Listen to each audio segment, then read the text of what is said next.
যে ফেমিনিস্ট সে ধর্ম মানে না, এই কথাটা আমাদের সমাজে খুবই প্রচলিত।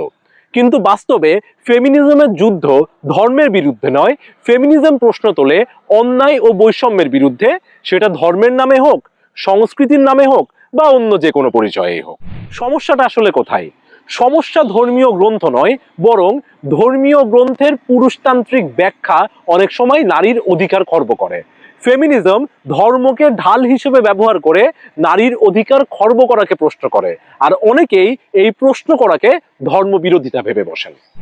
ইতিহাস দেখলে পাবেন অনেক ফেমিনিস্ট ছিলেন গভীরভাবে ধর্মবিশ্বাসী। এমনকি ইসলামী ফেমিনিজম নামে ফেমিনিজমের একটি ধারা আছে, খ্রিস্টান ফেমিনিজম আছে, হিন্দু ধর্মের মধ্যেও ফেমিনিস্ট ধারা আছে। এনারা কেউ ধর্মকে ছেড়ে দেননি, বরং ধর্মের ভেতরে থেকেই নারীর সমতার কথা বলেছেন।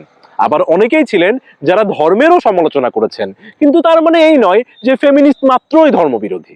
ফেমিনিজম এটা বলে না যে সবাইকে ধর্মের বিরুদ্ধে দাঁড়াতে হবে। ফেমিনিজম এটা বলে নারী যেন ধর্মের নামে অবিচারের শিকার না হয়। তাই সোজা কথাই বললে ফেমিনিজম ধর্মের শত্রু নয়, ফেমিনিজম শত্রু অন্যায়ের, সে অন্যায় ধর্মের নামে হলেও।